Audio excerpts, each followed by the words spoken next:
ہر عبادت سے برتر عبادت نماز، ساری دولت سے بڑھ کر ہے دولت نماز، ہر عبادت سے برتر عبادت نماز۔ الحمد لله رب العالمين والصلاة والسلام على سيد المرسلين أما بعد فأعوذ بالله من الشيطان الرجيم بسم الله الرحمن الرحيم الصلاة والسلام عليك يا رسول الله وعلى آلك وأصحابك يا حبيب الله الصلاة والسلام عليك يا نبي الله وعلى آلك وأصحابك يا نور الله۔ حضور نبی رحمت صلی اللہ تعالی علیہ وآلہ وسلم نے ارشاد فرمایا، جس نے مجھ پر ایک مرتبہ درود پاک پڑھا، اللہ تبارک و تعالی اس پر 10 رحمتیں نازل فرماتا ہے، اور جس نے مجھ پر 10 مرتبہ درود پاک پڑھا تو اللہ تبارک و تعالی اس بندے پر 100 رحمتیں نازل فرماتا ہے، اور جس نے 100 مرتبہ درود پاک پڑھے اللہ تبارک و تعالی اس کی دونوں آنکھوں کے درمیان میں یہ لکھ دیتا ہے کہ یہ شخص نفاق اور جہنم کی آگ سے آزاد ہے، اور کل بروز قیامت اللہ تبارک و تعالی اس کا حشر شہداء کے ساتھ فرمائے گا۔ صلو علی الحبیب صلی اللہ تعالی علی محمد صلی اللہ علیہ وسلم۔ پیارے اسلامی بھائیوں، مدنی چینل کے ناظرین، ہم آج پھر آپ کو اپنے سلسلے احکام نماز میں خوش آمدید کہتے ہیں۔ حصول ثواب کی خاطر بیان سننے سے پہلے اچھی نیتیں بھی فرما لیجئے کہ فرمان مصطفیٰ صلی اللہ تعالی علیہ وآلہ وسلم ہے، نیت المؤمن خیر من عملہ، مومن کی نیت اس کے عمل سے بہتر ہے۔ مدنی چینل کے ناظرین، اس سے پہلے کہ ہم احکام نماز کی طرف آئیں، ایک واقعہ، ایک حکایت میں بیان کرتا ہوں تاکہ ہمارے اندر نماز کی کیا کیفیت ہونی چاہیے، نماز پڑھنے کا انداز کیا ہونا چاہیے، اللہ کرے کہ اس واقعے سے ہم یہ سیکھ سکیں۔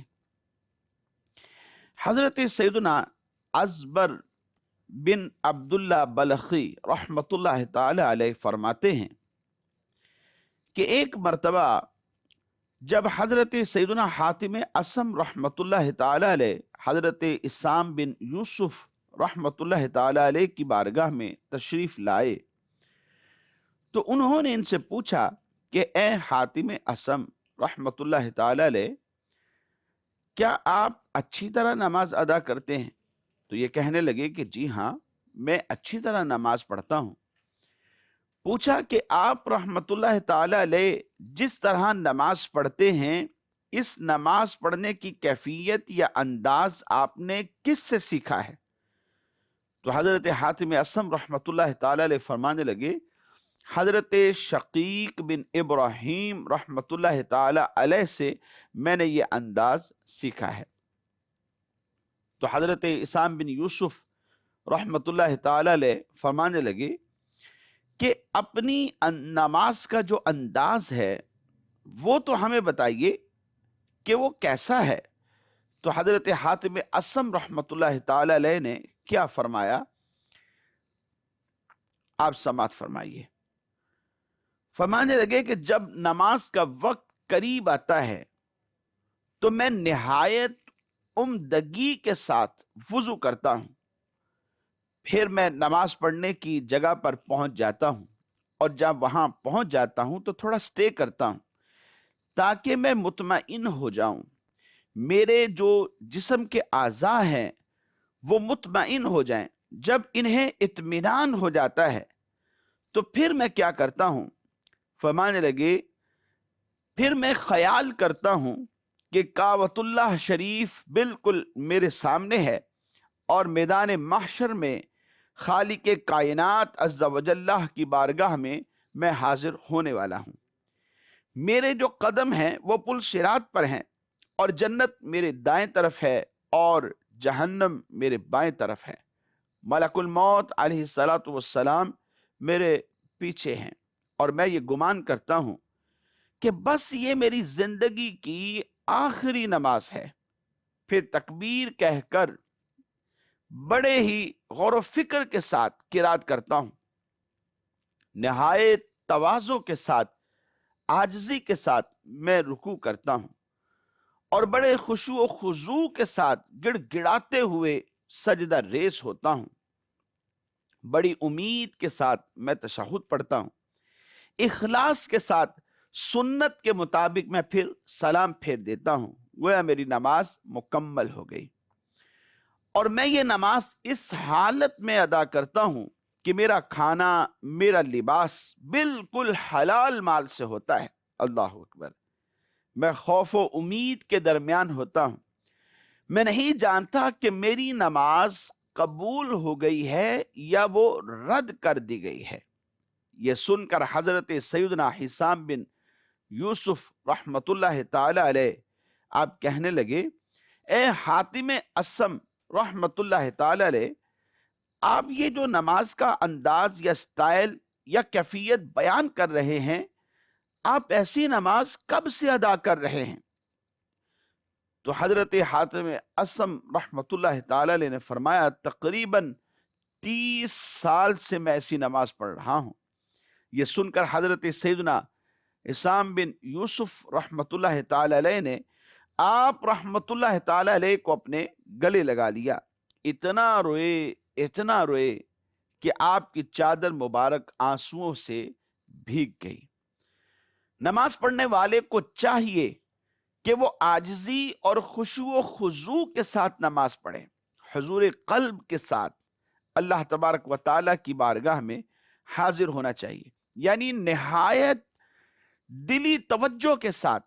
یہ نہیں کہ نماز میں توجہ گھر میں ہے، کاروبار پر ہے، رشتہ داروں میں ہے، دوست احباب کے ساتھ سٹنگ کرنے میں ہے، مختلف لین دین کرنے میں ہے، خریداریاں کرنے میں ہے، یا مال بیچنے میں ہے۔ یہ تمام تر معاملات پر توجہ ایک طرف رہ جانی چاہیے۔ نہایت اہتمام کے ساتھ، حضور قلب کے ساتھ، یعنی دلی توجہ کے ساتھ انسان کو اللہ تبارک و تعالیٰ کی بارگاہ میں حاضری دینی چاہیے۔ اور یہ کیسے نصیب ہوگا؟ جب احکام نماز سے ہماری واقفیت ہوگی۔ تو آئیے پھر احکام نماز سیکھنے کا سلسلہ شروع کرتے ہیں۔ گزشتہ سلسلے میں آپ نماز کی 6 شرائط پر کلام سن رہے تھے۔ نماز کی 6 شرائط ہیں جو صحت نماز کے لیے شرط ہیں۔ طہارت ہے، ستر عورت ہے، استقبال قبلہ ہے، وقت کی پابندی اور نیت۔ ان 5 کی ڈیٹیل آپ گزشتہ سلسلوں میں سماعت کر چکے ہیں۔ آخری شرط ہے تکبیر تحریمہ۔ تکبیر تحریمہ یہ نماز جنازہ میں رکن ہے اور باقی نمازوں میں شرط کی حیثیت رکھتا ہے۔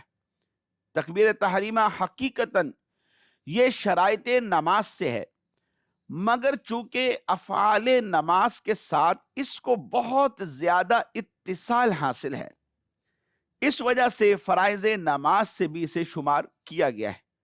بلکہ فقہاء کرام رحمہم اللہ تعالی نے تو یہاں تک بیان فرما دیا کہ نماز کی شرائط یعنی طہارت، ستر عورت، استقبال قبلہ اور وقت، یہ تو تکبیر تحریمہ کے لیے شرط ہے، یعنی تکبیر کے ختم ہونے سے پہلے پہلے ان شرائط کا پایا جانا ضروری ہے۔ اگر اللہ اکبر کہا اور ان شرائط میں سے کوئی ایک شرط بھی مفقود ہے، نہیں پائی جا رہی، تو فرمایا نماز ہی پھر شروع نہیں ہوتی۔ حضور نبی پاک صلی اللہ تعالی علیہ وآلہ وسلم کا عمل مبارک یہ تھا کہ آپ تکبیر یعنی اللہ اکبر کہتے ہوئے نماز کو شروع فرمایا کرتے تھے، اور حکم بھی یہی ہے کہ بندہ اپنے رب تبارک و تعالی کا نام لے کر نماز کو شروع کرے۔ قرآن مجید فرقان حمید میں اللہ تبارک و تعالی ارشاد فرماتا ہے، وَذَكَرَ اسْمَ رَبِّهِ فَصَلَّى، اپنے رب کا نام لے کر نماز پڑھیے۔ اللہ اکبر کی جگہ کوئی اور لفظ جو خالص تعظیم الہی کے الفاظ میں سے ہو، اگر وہ کہہ دیا، یعنی اللہ اکبر نہیں کہا، اس کی جگہ پر کوئی ایسا لفظ جو خالص تعظیم الہی کے لیے استعمال کیا جاتا ہے، اگر وہ کہا گیا تو پھر اس سے بھی ابتدا تو نماز کی ہو جائے گی، یعنی ایسا نہیں کہہ سکتے کہ نماز شروع نہیں ہوئی، نماز کی ابتدا تو ہو جائے گی، مگر ایسی تبدیلی فقہا فرماتے ہیں یہ مکروہ تحریمی ہے۔ مثلا اللہ اجل یا اللہ اعظم، اللہ کبیر یا اللہ الاکبر یا اللہ الکبیر یا الرحمن اکبر، یا اس کے علاوہ اللہ الہ یا لا الہ الا اللہ یا سبحان اللہ یا الحمد للہ یا لا الہ غیرہ یا تبارک اللہ، اس طرح کے الفاظ یا جملے بھی اگر نماز کی ابتدا میں تکبیر تحریمہ کی جگہ پر اگر بولے جاتے ہیں، نماز کی ابتدا تو اگرچہ ہو جاتی ہے لیکن مکروہ تحریمی ہے۔ اور اگر دعا یا طلب حاجت کے الفاظ استعمال کر لیے، مثلا اللہم اغفر لی یا اللہم ارحمنی، اللہم ارزقنی، اس طرح کے الفاظ اگر کہے جائیں تو پھر نماز شروع نہیں ہوتی، نماز منعقد ہی نہیں ہوتی۔ یوں ہی اگر صرف اکبر کہا یا اجل کہا، اس کے ساتھ اس میں جلالت اللہ نہ لگایا گیا تو تب بھی نماز شروع نہیں ہوگی۔ یوں ہی اگر استغفر اللہ کہا یا اعوذ باللہ کہا یا انا للہ کہا یا لا حول ولا قوت الا باللہ یا ما شاء اللہ کان یہ کہا یا بسم اللہ الرحمن الرحیم ہی کہہ دیا تو بھی نماز منعقد نہ ہوگی۔ اور اگر صرف اللہ کہا یا اللہ کہا یا اللہم کہا تو پھر نماز منعقد ہو جائے گی۔ اور سنت طریقہ وہی ہے کہ میرے آقا حضور نبی پاک صلی اللہ علیہ وسلم اللہ اکبر سے نماز شروع فرمایا کرتے تھے۔ ایک اہم مسئلہ آپ کے گوش گزار کرتا ہوں، لفظ اللہ کو اللہ یعنی حمزہ جو الہن کی اللہ اس میں جلالت کی شروع کی حمزہ ہے اس کو لمبا کر دیا، اللہ کہا، یا اکبر کو اکبار کہہ دیا یا اکبار پڑھا تو پھر نماز ہوگی ہی نہیں، بلکہ اگر ان کے جو معنی ہیں وہ کیا ہیں، ان معنی فاسدہ کو جان کر کوئی شخص اگر اس طرح کے الفاظ کہتا ہے تو فرمایا کہ قصدن کہنے پر دائرہ اسلام سے خارج ہو جاتا ہے۔ اس لیے مدنی چینل کے ناظرین بہت احتیاط کی حاجت ہے، الفاظ سیکھیے کہ ہمیں ادائیگی کیسے کرنی۔ نماز مسلمانوں پر ایک اہم فرض ہے اور اللہ کی عبادات میں سب سے پہلا فرض ہے، اور کل بروز قیامت حقوق اللہ کے معاملے میں جس کے بارے میں سب سے پہلے سوال ہوگا، روایتوں میں آتا ہے کہ وہ نماز ہے۔ اور حضور نبی پاک صلی اللہ علیہ وسلم فرماتے ہیں نماز میں میری آنکھوں کی ٹھنڈک ہے۔ یہی نماز انسان کو فحش گوئی سے دور کر دیتی ہے، بری باتوں سے بچا لیتی ہے، انسان کو نیک بنا دیتی ہے۔ جیسا کہ ایک شخص کے بارے میں جب حضور نبی کریم صلی اللہ علیہ وسلم کی خدمت مبارک میں یہ عرض کیا گیا، یا رسول اللہ صلی اللہ علیہ وسلم فلاں شخص ہے وہ دن کو چوریاں کرتا ہے، رات کو نماز پڑھتا ہے، تو حضور نبی پاک صلی اللہ علیہ وسلم نے اس شکایت پر فرمایا کہ ان قریب اس کی جو نماز ہے اسے برائیوں سے روک دے گی۔ اور تاریخ اس بات پر گواہ ہے کہ دیکھنے والوں نے دیکھا کہ نماز اگر درست پڑھی گئی ہے تو اس نماز نے اس شخص کو برائیوں سے روک دیا ہے اور وہ اللہ کے عبادت گزار بندوں میں شامل ہو گیا ہے۔ نماز اگر درست ہے، اس کے ارکان درست ہیں، شرائط درست ہیں، اور نماز پڑھنے کا انداز درست ہے، کیفیات درست ہیں، اور اللہ کی عبادت اس انداز میں انسان کر رہا ہے کہ ہمارا رب ہمیں دیکھ رہا ہے، تو یقیناً نماز اللہ کی بارگاہ میں قبول ہوتی۔ آپ نے سماعت فرمایا کہ حضرت حاتم اصم رحمت اللہ تعالی علیہ کی نماز کی کیفیت یا انداز کیا ہوتا تھا، کاش کہ ایسی کیفیات ہماری نماز میں بھی پیدا ہو جائیں۔ تو اس لیے مدنی چینل کے ناظرین سیکھیے، سیکھنے سے انسان کو وہ تمام انداز آ جاتے ہیں جن سے وہ پہلے غافل تھا اور وہ سیکھا ہوا نہیں تھا۔ جب سیکھ لیتا ہے تو وہ احسن انداز میں اپنی عبادات کو اپنے رب تبارک و تعالیٰ کی بارگاہ میں پیش کرنے کے قابل ہو جاتا ہے۔ مدنی چینل کے ناظرین، اس کے بعد ہم بات کریں گے نماز کے فرائض کے بارے میں۔ نماز کے فرائض ہیں 7 تکبیر تحریمہ جو شرائط نماز سے ہے، اسے فرائض نماز میں سے بھی لیا گیا ہے۔ دوسرا قیام ہے، تیسرا قرات اور چوتھا رکوع، پانچواں سجدہ اور چھٹا قادہ اخیرہ اور ساتواں ہے خروج بسنعہ۔ یہ کیا کیا ہوتے ہیں؟ آئیے کچھ ڈیٹیل سماعت فرمائیے۔ تکبیر تحریمہ جن نمازوں میں قیام فرض ہے، ان نمازوں میں تکبیر تحریمہ کے لیے بھی قیام فرض ہے، یہ بات ذہن میں رکھیے۔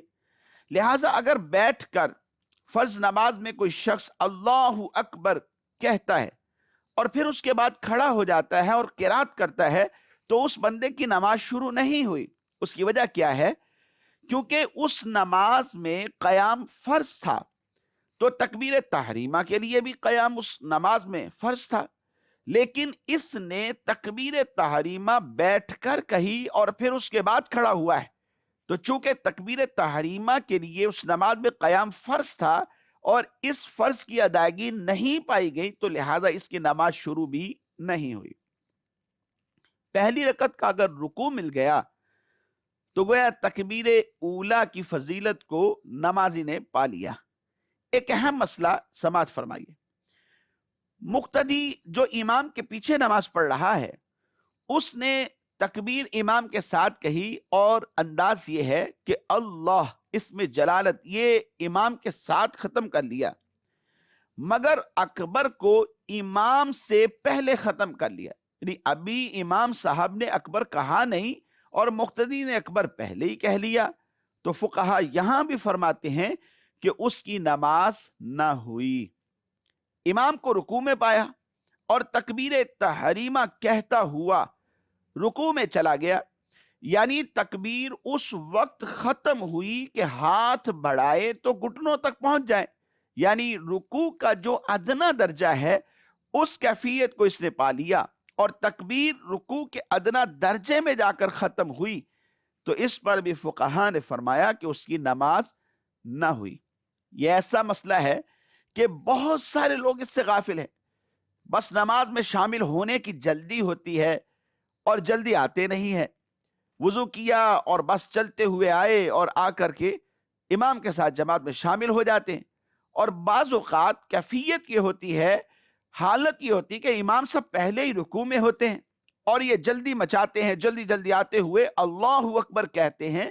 انداز یہ ہوتا ہے کہ تکبیر ان کی وہی تکبیر تحریمہ جو پہلی تکبیر کہی ہے وہ جا کر کے رکوع میں ختم ہوتی ہے، تو وہ گویا رکوع کی تکبیر کہلانے کے قابل ہوتی ہے، تو ایسے شخص کی نماز نہیں ہوتی، اسے دوبارہ پڑھنی چاہیے۔ امام کو رکوع میں پایا، اللہ اکبر کھڑے ہو کر کہا، مگر اس تکبیر سے تکبیر رکوع کی نیت کی، نماز شروع ہو گئی اور یہ نیت اس کی لغو ہو گئی۔ تو مدنی چینل کے ناظرین، جب کبھی بھی ایسا ہو کہ امام صاحب رکوع میں ہیں تو پھر ہمیں کرنا کیا چاہیے؟ وضو کر کے آئیں، اچھے انداز سے چلتے ہوئے وقار اور سکینہ کے ساتھ پہنچے۔ بہت سارے لوگ مسجد میں دوڑنے لگتے ہیں اور دوڑتے ہوئے آتے ہیں اور جماعت میں شامل، ایسا ہرگز بھی نہیں کرنا چاہیے۔ وقت پر گھر سے نکل آئیں اور بڑی تسلی کے ساتھ وضو کریں، اطمینان کے ساتھ وضو کر کے آ کر کے نماز میں شامل ہو۔ حضرت حاتم اصم رحمۃ اللہ تعالی علیہ فرماتے کہ میں جب نماز کے لیے آتا تو جس جگہ نماز پڑھنی ہے بڑے ہی پرسکون انداز کے ساتھ وہاں بیٹھ جاتا، یہاں تک کہ میرے جو جسم کے تمام اعضاء ہیں وہ اطمینان حاصل کر لیتے، پھر اس کے بعد آپ نماز میں آیا کرتے تھے۔ تو وضو کیا، آہستہ آہستہ وقار اور سکینہ کے ساتھ آئیں، امام کے ساتھ نماز میں شامل ہونے کے لیے نیت دل میں رکھیے، زبان سے کہہ لیں تو اچھی بات ہے، مستحب ہے۔ پھر اس کے بعد اللہ اکبر تکبیر تحریمہ کہیے اور ہاتھوں کو چھوڑ دیجیے، کیونکہ امام صاحب رکوع میں ہے اور ہم نے کچھ پڑھنا نہیں۔ ایک تکبیر کھڑے کھڑے کہہ لی، پھر اس کے بعد دوسری تکبیر انتقال جو رکوع کی تکبیر ہے وہ کہتے ہوئے رکوع میں امام صاحب کے ساتھ شامل ہو جائیے۔ مدنی چینل کے ناظرین، ہمارے اس سلسلے میں ریکارڈڈ سوالات کا سلسلہ اب شروع ہوتا ہے، آئیے ریکارڈڈ سوالات شامل کرتے ہیں۔ سید محمد جلیل عباس اتاری اسلام آباد سے عرض گزار ہوں۔ مفتی صاحب کی بارگاہ میں عرض ہے کہ 4 رکعت والی نماز میں امام صاحب کو قاعدہ اولیٰ میں بیٹھنا تھا، مگر وہ بھول کر کھڑے ہونے لگے اور کھڑے ہونے کے لیے پونچھوں کے بل بیٹھ گئے، یعنی ابھی بیٹھنے کے قریب ہی تھے کہ مقتدی نے لقمہ دے دیا تو وہ کھڑے ہونے کی بجائے قاعدے میں بیٹھ گئے۔ شرعی رہنمائی فرما دیں کہ اب امام اور مقتدیوں کی نماز ہوئی یا نہیں، اور سجدہ صاحب لازم ہوگا یا نہیں؟ جزاک اللہ خیرہ۔ امام صاحب 4 رکعت والی نماز میں 2 رکعت پر قاعدہ کرنا تھا لیکن بھول گئے، اب کھڑے ہونے لگے، کھڑے ہونے کے قریب نہیں آئے تھے، ابھی بیٹھنے کے ہی قریب تھے، بلکہ یوں کہہ لیجئے کہ پنجوں کے بل ہی تھے اور نیچے والا جو آدھا حصہ ہے وہ ابھی سیدھا نہ ہوا تھا، اور مقتدی نے لقمہ دے دیا تو اس کا لقمہ فوراً لے لینا چاہیے۔